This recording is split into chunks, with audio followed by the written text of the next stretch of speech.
নমস্কার আমার সুধী ভক্তবৃন্দেরা। আজ একটা নতুন গল্প নিয়ে আপনাদের সামনে উপস্থিত হয়েছি। গল্পটা রামায়ণ থেকে নেওয়া। রামায়ণ এক খুব অজানা গল্প, আপনাদের অনেকেরই হয়তো জানা নেই। সেই গল্প হলো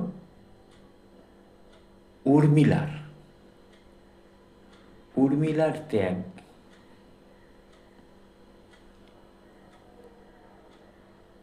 রামায়ণের মহাকাব্যে রাম, সীতা, লক্ষ্মণের কাহিনী সকলে জানেন, কিন্তু লক্ষ্মণের স্ত্রী উর্মিলার ত্যাগ অনেকের কাছেই অজানা বা কম আলোচিত। উর্মিলা ছিলেন মিথিলার রাজা জনকের কন্যা এবং সীতার ছোট বোন। রাম সীতার বিবাহের সঙ্গে লক্ষ্মণের সঙ্গে উর্মিলারও বিবাহ হয়। যখন রামকে 14 বছরের জন্য বনবাসে যেতে হয়, সীতা স্বামীর সঙ্গে যান এবং লক্ষ্মণ ও ভাইয়ের সেবা ও রক্ষার জন্য তাদের সঙ্গে যান। উর্মিলা লক্ষ্মণের সঙ্গে যেতে চেয়েছিলেন, কিন্তু লক্ষ্মণ তাকে অযোধ্যা থেকে যেতে বলেন, মানে অযোধ্যায় থাকতে বলেন, যাতে তিনি রাম সীতার সেবায় পুরোপুরি মনোনিবেশ করতে পারেন এবং উর্মিলা রাজপ্রাসাদে বয়স্ক শ্বশুর শাশুড়িদের দেখাশোনা করতে পারবেন। উর্মিলা নীরবে এই ত্যাগ স্বীকার করেন। ঠিক আছে, কিন্তু গল্প এখানেই শেষ নয়। লোককথা এবং আঞ্চলিক রামায়ণের বিপরীতে, যেমন দক্ষিণ ভারতীয় লোক রামায়ণ বা কিছু বাংলা কথায় এক অসাধারণ ত্যাগের কথা বলা হয়। লক্ষ্মণ রাম সীতাকে রক্ষা করার জন্য 14 বছর এক ফোঁটাও ঘুমাননি। ঘুমের দেবী নিদ্রা লক্ষ্মণের কাছে এসে বলেন, তুমি ঘুম ছাড়া থাকতে পারো না। লক্ষ্মণ তাকে বর চান 14 বছর ঘুমের প্রয়োজন না হোক। নিদ্রা বলেন, তাহলে অন্য কেউ তোমার অংশের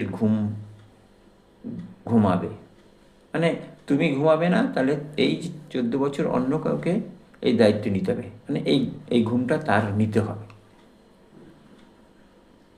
ঠিক আছে। লক্ষ্মণ উর্মিলার নাম বলেন।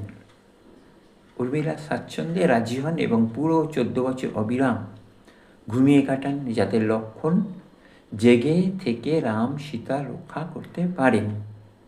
এই কাহিনী বাল্মীকি রামায়ণে সরাসরি নেই, বরং পরবর্তী লোককথা আঞ্চলিক রামায়ণ, যেমন তেলেগু বা অন্যান্য দক্ষিণী লোককথায় পাওয়া যায় এবং কিছু কবিতা নাটকে, যেমন মৈথিলী শরণ গুপ্তের সাকেতে পাওয়া যায়।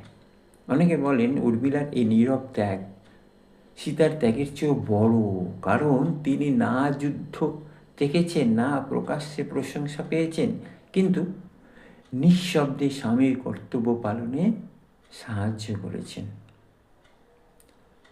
14 বছর পর রামের অভিষেকের সময় উর্মিলা জেগে ওঠেন এবং লক্ষ্মণের সঙ্গে মিলিত হন। তার এই ত্যাগ আজও অনেকে অনুপ্রাণিত করেছে, ভালোবাসা, কর্তব্য, নীরব সহায়তার প্রতীক হিসেবে। এই গল্প আমাদের শেখায় মহাকাব্যের বীরত্ব শুধু যুদ্ধক্ষেত্রে নয়, নীরব ত্যাগেও লুকিয়ে থাকে। উর্মিলার মতন অনেক চরিত্র এই রামায়ণকে আরও গভীর করে তোলে। আপনাদের কেমন লাগলো আমাকে কমেন্টে জানাবেন এই গল্প। যারা নতুন শুনলেন তারা জানাবেন, যারা এমনি ইতিমধ্যেই শুনেছেন তাদের কেমন লাগলো আমাকে জানাবেন। আর শেষে ওই একই কথা বলবো, যারা এখনও আমার আমার চ্যানেলটি সাবস্ক্রাইব করেননি, তারা সাবস্ক্রাইব অবশ্যই করে দেবেন। এখানেই শেষ করি। আশা করি আপনারা ভালো আছেন। নমস্কার।